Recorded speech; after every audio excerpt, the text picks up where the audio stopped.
বিসমিল্লাহির রহমানির রহিম।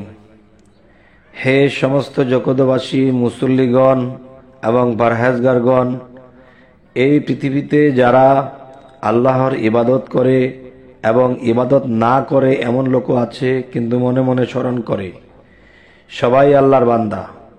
কিন্তু আজকের যে আলোচনাটি করব, কেউ দেখা যায় হয়তো আল্লাহর নাম কখনো কখনো ভুলে যায় বা কখনো মনে পড়লে সে মনে মনে গায়।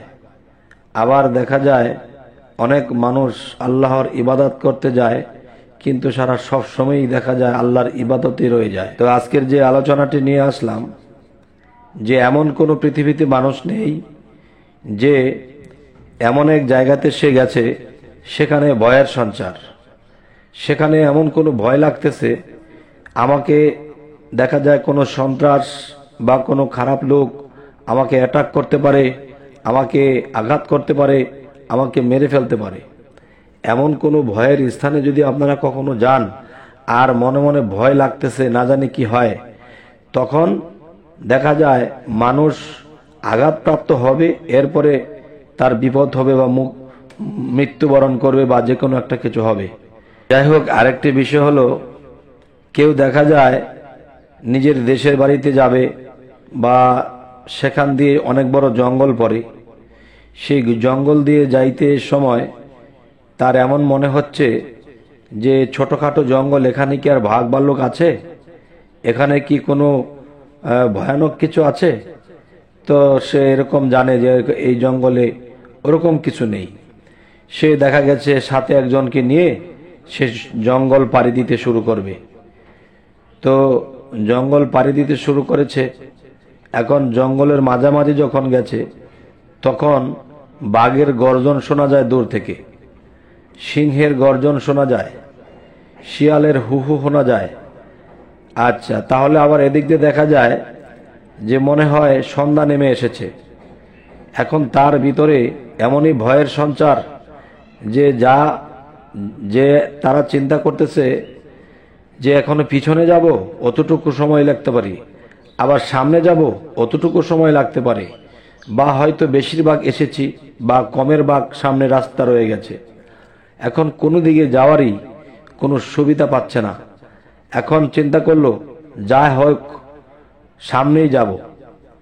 এখন একজন আবার পিছনে টানে, না আমরা পিছনে চলে যাব, আবার পিছন দিয়ে কোনো বাঘ ভাল্লুকের কোনো কিছু আমরা আভাস পাইনি কিন্তু এদিকে পাচ্ছি।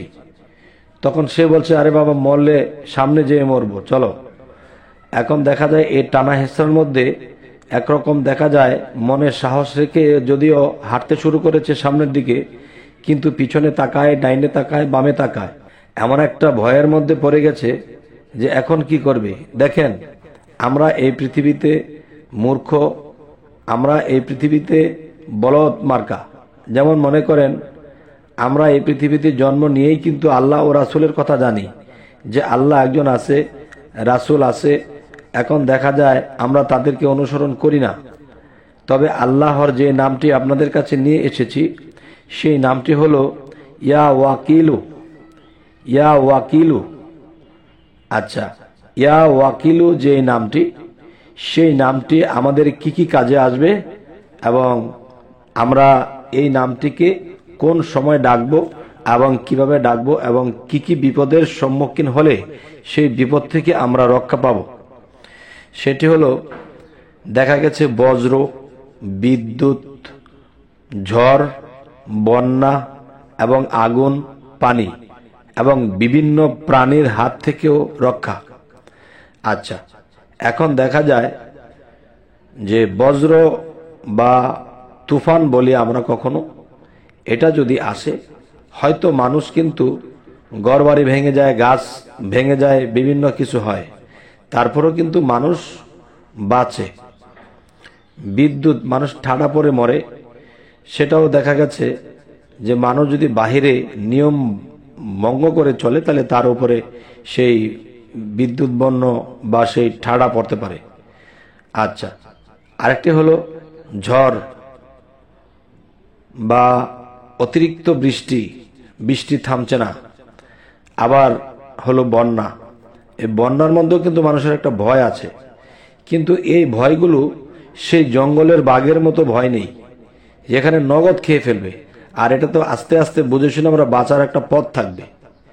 এবং আগুন থেকেও কিন্তু অনেক সময় যে এড়িয়ে যাওয়া যায়, বেঁচে যাওয়া যায়, কিন্তু বাঘ, ভাল্লুক, সিংহের হাত থেকে কিন্তু বাঁচার উপায় নেই। তাই বলবো যে এরকম পর্যায়ে যদি আপনারা আসেন, বজ্র, বিদ্যুৎ, ঝড়, বন্যা, আগুন, এরকম একটা পর্যায়ে যদি আপনারা পড়ে যান, তাহলে ইয়া ওয়াকিলু এই নামটি যখন আপনারা জিকির করিতে থাকবেন এবং মনে মনে আল্লাহর কাছে সাহায্য কামনা থাকবে যে এই ভয় বিধি হতে আমাকে রক্ষা করো হে আল্লাহ, কিন্তু মুখে চলবে ইয়া ওয়াকিলু এই নামটি অন্তরে জিকিরে থাকবে এবং মনের চিন্তা ভাবনায় থাকবে যে বজ্র, বিদ্যুৎ, ঝড়, বন্যা এবং আগুন, পানি এবং প্রাণী বা হিংস্র প্রাণী থেকে হে আল্লাহ আমায় রক্ষা করুন। তখন এই নামের গুণে আল্লাহ কি বলেছে যে আমার 99 নামের ইয়া ওয়াকিলু এই নামের গুণে আমি কোনো মানুষ যদি ভয় বিধিতে থাকে বা কোনো বিপদ হবে, বিপদে পড়ে যাবে, তখন যদি কেউ এই নাম স্মরণ করিবে, তাহলে আমি আল্লাহ এই নামের গুণে সেই বান্দাকে আমি রক্ষা করে থাকি। তবে হে সমস্ত জগতবাসী, আমরা কিন্তু এই পৃথিবীতে চলাফেরা, খাওয়া দাওয়া সবই ঠিকঠাক করি, কিন্তু আমরা কি করি? বিপদে পড়লে আমরা আল্লাহকে স্মরণ করি। কেন বিপদে পড়লে কেন স্মরণ করব? তবে হ্যাঁ, আল্লাহর 99 নাম, আল্লাহর জিকির তো সব সময় চলবেই, কিন্তু দেখেন যে আল্লাহর 99টি নাম কেউ যদি প্রতিদিন একবার করেও নাম নেয়, একবার করেও যদি নাম নেয়, তাহলে দেখা গেছে তার 30 দিনের মধ্যে একটি নাম 30 বার নেওয়া হচ্ছে। তাহলে দেখা গেছে এই মাসটির ভিতরে অন্তত পক্ষে আপনার এ ধরনের সমস্যা যখন হবে, তখন আপনি যখন 99 নামটি পড়তে একটা সময় দেখা গেছে ইয়া ওয়াকিলুর মধ্যে এসে গেছেন, তখন আল্লাহ দেখবে সে তো আমার এই নামটিও আজকে নিয়েছে, তাহলে তার যে ভয় বিধি বা যে সমস্যাটি আজকে তাকে এই বিপদ তাকে গ্রাস করতে পারবে না।